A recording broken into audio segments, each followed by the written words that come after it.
നമസ്കാരം. Vote bank രാഷ്ട്രീയത്തിന്റെ ലാഭക്കണക്കുകൾക്കായി പൊതുഖജനാവിലെ കോടികൾ എറിഞ്ഞുടയ്ക്കുന്ന കാഴ്ചയാണ് ഉത്തർപ്രദേശിലെ വിജനമായ റൺവേകൾ ഇന്ന് നമുക്ക് കാട്ടിത്തരുന്നത്. ജനങ്ങളുടെ യഥാർത്ഥ ആവശ്യങ്ങളെയും രാജ്യത്തിന്റെ സാമ്പത്തിക ഭദ്രതയെയും പാടെ അവഗണിച്ചുകൊണ്ട് വെറും ഉദ്ഘാടന മാമാങ്കങ്ങൾക്കായി പടുത്തുയർത്തിയ ഈ വിമാനത്താവളങ്ങൾ മോദി ഭരണത്തിന്റെ പൊള്ളത്തരങ്ങളുടെ സ്മാരകങ്ങളായി മാറിക്കഴിഞ്ഞിരിക്കുന്നു. ഉത്തർപ്രദേശത്തിൽ മാത്രം കഴിഞ്ഞ 2 വർഷത്തിനിടെ 7ഓളം വിമാനത്താവളങ്ങളിൽ നിന്ന് വിമാനങ്ങൾ ചിറകടി നിർത്തേണ്ടി വന്നത് അശാസ്ത്രീയമായ ആസൂത്രണത്തിന്റെയും വെറും പ്രചാരണ തന്ത്രങ്ങളുടെയും ഫലമല്ലാതെ മറ്റെന്താണ്? സാധാരണക്കാരന്റെ ജീവിത നിലവാരം ഉയർത്തുന്നതിനോ അടിസ്ഥാന വിനിമയ സൗകര്യങ്ങൾ മെച്ചപ്പെടുത്തുന്നതിനോ പകരം ആധുനികതയുടെ മിഥ്യാചിത്രങ്ങൾ കാട്ടി ജനങ്ങളെ കബളിപ്പിക്കുകയാണ് BJP സർക്കാർ ചെയ്തുകൊണ്ടിരിക്കുന്നത്. ഒരു വശത്ത് വികസനത്തിന്റെ പേരിൽ പൊതുമുതൽ ധൂർത്തടിക്കുകയും മറുവശത്ത് വർഗീയതയുടെ വിഷം ചീറ്റി ജനങ്ങളെ ഭിന്നിപ്പിക്കുകയും ചെയ്യുന്ന അപകടകരമായ രാഷ്ട്രീയമാണ് ഇന്ന് രാജ്യം ഭരിക്കുന്നത്. തൊഴിലില്ലായ്മയും വിലക്കയറ്റവും പോലുള്ള നീറുന്ന പ്രശ്നങ്ങളിൽ നിന്ന് ശ്രദ്ധ തിരിക്കാൻ മതപരമായ ധ്രുവീകരണത്തെ ഒരു രാഷ്ട്രീയ ആയുധമാക്കി ഇവർ ഉപയോഗിക്കുന്നു. ഈ പശ്ചാത്തലത്തിൽ വികസനം എന്നത് കേവലം കോർപ്പറേറ്റുകൾക്കും തെരഞ്ഞെടുപ്പ് പോസ്റ്ററുകൾക്കും വേണ്ടിയുള്ള ഒന്നായിട്ട് മാറുമ്പോൾ തകരുന്നത് ഇന്ത്യയുടെ സാമ്പത്തിക അടിത്തറയും അതുപോലെ ജനാധിപത്യ മൂല്യങ്ങളും തന്നെയാണ്. ഇന്ത്യൻ രാഷ്ട്രീയത്തിൽ അടിസ്ഥാന സൗകര്യ വികസനം പലപ്പോഴും വോട്ട് ബാങ്ക് ലക്ഷ്യം വെച്ചിട്ടുള്ള വെറും ഷോ ആയി മാറുന്നതിന്റെ ഏറ്റവും ഒടുവിലത്തെ ഉദാഹരണമാണ് ഉത്തർപ്രദേശിലെ വിമാനത്താവളങ്ങളുടെ ഇന്നത്തെ അവസ്ഥ. ഉഡാൻ എന്ന ആകർഷകമായ പേരിൽ സാധാരണക്കാരെ വിമാനത്തിൽ കയറ്റുമെന്ന് പ്രഖ്യാപിച്ച മോദി സർക്കാർ നടപ്പിലാക്കിയ പദ്ധതികൾ ഇന്ന് പൊതുഖജനാവിന് വൻ ബാധ്യതയായിട്ടാണ് മാറിയിരിക്കുന്നത്. തെരഞ്ഞെടുപ്പ് കാലങ്ങളിൽ പ്രധാനമന്ത്രി നേരിട്ടെത്തി കൊട്ടിഘോഷിച്ച് ഉദ്ഘാടനം ചെയ്ത ഉത്തർപ്രദേശിലെ പല വിമാനത്താവളങ്ങളും ഇന്ന് നിശബ്ദമാണ്. അലിഗഡ്, ഷാവസ്തി, ചിത്രകൂട്, മുറാദാബാദ് തുടങ്ങിയ സ്ഥലങ്ങളിൽ കോടികൾ ചിലവിട്ട് നിർമ്മിച്ച വിമാനത്താവളങ്ങളിൽ നിന്ന് സർവീസുകൾ മുടങ്ങുകയോ പൂർണ്ണമായും നിലയ്ക്കുകയോ ചെയ്തിരിക്കുന്നു. ഉദ്ഘാടനത്തിന്റെ ക്യാമറ വെളിച്ചം അണഞ്ഞതോടെ ഈ റൺവേകളിൽ വിമാനങ്ങൾ ഇറങ്ങുന്നത് അപൂർവമായിട്ടുള്ള കാഴ്ചയായിട്ടാണ് മാറിയിരിക്കുന്നത്. ഇതിനെല്ലാം ജനങ്ങളുടെ പണമാണ് ഉപയോഗിച്ചത്. പൊതുജനങ്ങളുടെ നികുതി പണം ഉപയോഗിച്ച് നിർമ്മിച്ച ഈ വിമാനത്താവളങ്ങളുടെ ഗുണഭോക്താക്കൾ ശരിക്കും ആരാണ്? അശാസ്ത്രീയമായ ആസൂത്രണമാണ് ഇതിൽ പ്രധാനപ്പെട്ടത് കേട്ടോ. ലാഭകരമില്ലെന്ന് വ്യക്തമായ റൂട്ടുകളിൽ വിമാനത്താവളങ്ങൾ നിർമ്മിക്കുന്നത് രാഷ്ട്രീയ താല്പര്യങ്ങൾ മുൻനിർത്തി മാത്രമാണ്. എന്തിനു വേണ്ടി? വോട്ടിന് വേണ്ടി. സ്വകാര്യ കമ്പനികളുടെ പിന്മാറ്റവും ഇതിൽ പ്രധാനപ്പെട്ട ഘടകമാണ്. സർക്കാരിൽ നിന്ന് സബ്സിഡി കൈപ്പറ്റിയ ശേഷം വിമാന കമ്പനികൾ സർവീസുകൾ നിർത്തലാക്കുന്ന സ്ഥിതിവിശേഷമാണ് നിലവിലുള്ളത്. അടുത്തത് സാമ്പത്തിക നഷ്ടം തന്നെ. വിമാനങ്ങൾ പറക്കാത്ത വിമാനത്താവളങ്ങളുടെ സംരക്ഷണത്തിനായി പ്രതിവർഷം കോടിക്കണക്കിന് രൂപ വീണ്ടും ചെലവഴിക്കേണ്ടതായിട്ടാണ് വരുന്നത്. ഇതെല്ലാം ഇവരുടെ പ്രശ്നമല്ലേ?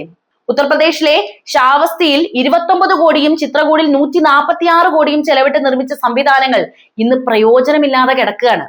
റോഡ്, റെയിൽവേ തുടങ്ങിയ അടിസ്ഥാന വിനിമയ സൗകര്യങ്ങൾ പോലും ഇല്ലാത്ത മേഖലകളിൽ ഇത്തരം വൻകിട പദ്ധതികൾ അടിച്ചേൽപ്പിക്കുന്നത് വികസനമല്ല, മറിച്ച് പൊതുമുതൽ ധൂർത്തടിക്കൽ തന്നെയാണ്. രാജ്യസഭയിൽ വന്ന കണക്കുകൾ പ്രകാരം എയർപോർട്ട് അതോറിറ്റി ഓഫ് ഇന്ത്യയുടെ കീഴിലുള്ള 80-ലധികം വിമാനത്താവളങ്ങൾ കനത്ത നഷ്ടത്തിലാണ് പ്രവർത്തിക്കുന്നത് എന്ന റിപ്പോർട്ടുകൾ പറയുന്നുണ്ട്.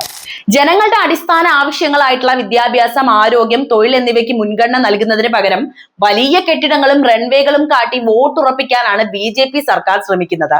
ഉദ്ഘാടനം കഴിഞ്ഞ് മാസങ്ങൾക്കകം പൂട്ടിയിടേണ്ടി വരേണ്ട വിമാനത്താവളങ്ങൾ വെറും ഷോ പീസുകൾ മാത്രമാണ്. വികസനം എന്നത് ഗ്ലാമർ പ്രകടനങ്ങൾക്കപ്പുറം ജനങ്ങൾക്ക് ഉപകാരപ്രദമാകുന്ന ദീർഘകാല പദ്ധതികളായിരിക്കണം. അല്ലാത്ത പക്ഷം ഈ ആകാശക്കോട്ടകൾക്ക് ഇന്ത്യൻ ജനാധിപത്യം നൽകേണ്ടി വരുന്നത് വലിയ വില തന്നെയാണ്. ജനങ്ങളുടെ പണമാണ് ഇത്രയും ഇവർ ദൂർത്തടിച്ച് കളയുന്നത്. ഇന്ത്യയുടെ രാഷ്ട്രീയ ചരിത്രത്തിൽ അടിസ്ഥാന സൗകര്യ വികസനം എന്നത് കേവലം ജനക്ഷേമത്തിനുള്ള പദ്ധതി എന്നതിലുപരി തെരഞ്ഞെടുപ്പ് പ്രചാരണങ്ങളുടെ പ്രധാന ആയുധമായിട്ടാണ് ഇന്ന് മാറിയിരിക്കുന്നത്.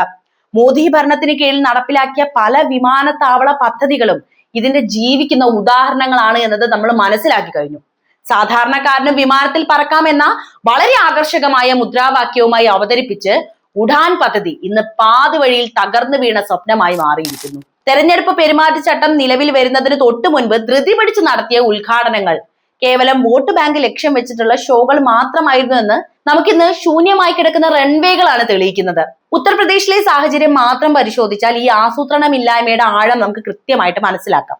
കഴിഞ്ഞ ലോക്സഭാ തെരഞ്ഞെടുപ്പിന് തൊട്ട് മുൻപ് 2024 മാർച്ചിൽ മാത്രം പ്രധാനമന്ത്രി UPയിൽ 5 വിമാനത്താവളങ്ങളാണ് ഉദ്ഘാടനം ചെയ്തത്. ഷാവസ്തി, അലിഗഡ്, ആസംഗഡ്, ചിത്രകൂട്, മുറാദാബാദ്. കോടികൾ ചെലവിട്ട് പണി തീർത്ത ഈ ടെർമിനലുകൾ ഇന്ന് നിശബ്ദമാണ്. മാസങ്ങൾ പിന്നിട്ടിട്ടും ഇവിടങ്ങളിൽ നിന്ന് പതിവ് സർവീസുകൾ നടത്താൻ വിമാന കമ്പനികൾ തയ്യാറായിട്ടില്ല. യാത്രക്കാരുടെ കുറവും സാങ്കേതിക സൗകര്യങ്ങളുടെ അഭാവവും കാരണം പലയിടത്തും സർവീസുകൾ നിർത്തലാക്കുകയും ചെയ്തിട്ടുണ്ട്. ഇത് കേവലം വികസനമല്ല, മറിച്ച് പൊതുഖജനാവിലെ പണം രാഷ്ട്രീയ പ്രചാരണത്തിനായി ദുരുപയോഗം ചെയ്യലല്ലാതെ മറ്റെന്താണ്? CAG റിപ്പോർട്ടുകൾ പ്രകാരം ഉഡാൻ പദ്ധതിക്ക് കീഴിൽ അനുവദിക്കപ്പെട്ട റൂട്ടുകളിൽ പകുതിയിലധികവും ഒരിക്കൽ പോലും പ്രവർത്തനം ആരംഭിച്ചിട്ടില്ല എന്ന് പറയുന്നുണ്ട്. പ്രവർത്തനം തുടങ്ങിയതിൽ തന്നെ വെറും 7% റൂട്ടുകൾക്ക് മാത്രമാണ് 3 വർഷത്തിന് ശേഷവും നിലനിൽക്കാൻ കഴിഞ്ഞിട്ടുള്ളത്. സർക്കാർ നൽകുന്ന സബ്സിഡി അവസാനിക്കുന്നതോടെ സ്വകാര്യ കമ്പനികൾ ഇത്തരം ചെറിയ നഗരങ്ങളിൽ നിന്നുള്ള സർവീസുകൾ അവസാനിപ്പിക്കുകയാണ് ചെയ്തുകൊണ്ടിരിക്കുന്നത്. കുശിനഗർ അന്താരാഷ്ട്ര വിമാനത്താവളം പോലുള്ള പദ്ധതികൾ ഇതിന്റെ വലിയ ഉദാഹരണമാണ്. ഉദ്ഘാടനം കഴിഞ്ഞ വർഷങ്ങളായിട്ടും വിദേശ വിമാനങ്ങളോ മതിയായ ആഭ്യന്തര സർവീസുകളോ ഇല്ലാതെ ഈ വിമാനത്താവളം കനത്ത നഷ്ടത്തിലായിരിക്കുകയാണ്. പക്ഷെ ഇതിനെക്കുറിച്ചൊന്നും ആരും സംസാരിക്കില്ല എന്ന് മാത്രം. തെരഞ്ഞെടുപ്പ് പ്രസംഗങ്ങളിൽ വലിയ വികസന കണക്കുകൾ നിരത്തുമ്പോൾ അതിന് പിന്നിലെ യാഥാർത്ഥ്യം പലപ്പോഴും തിരശ്ശീലയ്ക്ക് പിന്നിൽ തന്നെയാണുള്ളത്. റെയിൽവേക്കും ഗ്രാമീണ റോഡുകൾക്കും നൽകേണ്ട പ്രാധാന്യം വെട്ടിക്കുറച്ച് ഗ്ലാമർ ഉള്ള വിമാനത്താവളങ്ങൾ പണിയുന്നത് സാധാരണക്കാരന്റെ യാത്രാ പ്രശ്നങ്ങൾ പരിഹരിക്കാനല്ല, മറിച്ച് വികസനത്തിന്റെ തിളങ്ങുന്ന ചിത്രം ലോകത്തിന് മുന്നിൽ കാട്ടാൻ വേണ്ടി മാത്രമാണ്. അല്ലാതെ എന്തിനാണ്? എത്ര സാധാരണക്കാർ യാത്ര ചെയ്യാറുണ്ട്? കൃത്യമായി പഠനമില്ലാതെ പണിതുയർത്തുന്ന ഇത്തരം വെള്ളാനകൾ ദീർഘകാലാടിസ്ഥാനത്തിൽ രാജ്യത്തിന്റെ സാമ്പത്തിക വ്യവസ്ഥയ്ക്ക് തന്നെ ആഘാതം ഉണ്ടാക്കുകയാണ്. പൗരന്റെ നികുതി പണം വെറും തെരഞ്ഞെടുപ്പ് ഷോകൾക്കായി എറിഞ്ഞുടയ്ക്കുന്ന ഈ രീതി ജനാധിപത്യത്തിന് ഒട്ടും ഗുണകരമല്ല. വികസനം എന്നത് താഴെത്തട്ടിലുള്ള ജനങ്ങൾക്ക് ഉപകാരപ്രദമാകുമ്പോഴാണ് അത് അർത്ഥവത്താവുന്നത്. അല്ലാതെ തെരഞ്ഞെടുപ്പ് കഴിഞ്ഞാൽ പൂട്ടിവെക്കേണ്ടി വരുന്ന വെറും കെട്ടിടങ്ങളല്ല ഇത്തരം വികസനങ്ങൾ. കഴിഞ്ഞ 10 വർഷത്തിലേറെയായി ഇന്ത്യയുടെ ഭരണചക്രം തിരിക്കുന്നത് നരേന്ദ്രമോദിയും അമിത്ഷായും ചേർന്നുള്ള കരുത്തിട്ട സംഖ്യം തന്നെയാണല്ലോ. സബ്കാ സാത്ത് സബ്കാ വികാസ് എന്ന മുദ്രാവാക്യവുമായി അധികാരത്തിലേറിയ ഈ സർക്കാർ ഇന്ത്യയെ ലോകത്തിന്റെ നെറുകിലെത്തിച്ചു എന്ന് അവകാശപ്പെടുമ്പോഴും സാധാരണക്കാരന്റെ ജീവിതത്തിലും രാജ്യത്തിന്റെ ജനാധിപത്യ മൂല്യങ്ങളിലും ഈ ഭരണം ഉണ്ടാക്കിയ ആഘാതങ്ങൾ ഗൗരവകരമായ ചർച്ചകൾക്കാണ് വഴി തുറക്കുന്നത്. അതിന് ഏറ്റവും വലിയ ഉദാഹരണം ഞാനിപ്പോ പറഞ്ഞു. മോദി സർക്കാരിന്റെ ഏറ്റവും വലിയ സാമ്പത്തിക പരാജയമായി വിമർശകർ ചൂണ്ടിക്കാണിക്കുന്നത് നോട്ട് നിരോധനം തന്നെയാണ്. കള്ളപ്പണം ഇല്ലാതാക്കാൻ എന്ന പേരിൽ നടത്തിയ ഈ നീക്കം രാജ്യത്തിന്റെ അസംഘടിത മേഖലയെ തകർക്കുകയും GDP വളർച്ചയെ പിന്നോട്ടടിപ്പിക്കുകയും ചെയ്തു കഴിഞ്ഞിട്ടുണ്ട്. ഇതിന് പിന്നാലെ വന്ന അശാസ്ത്രീയമായ GST നടപ്പിലാക്കൽ ചെറുകിട വ്യാപാരികളെ കൂടുതൽ പ്രതിസന്ധിയിലുമാക്കി.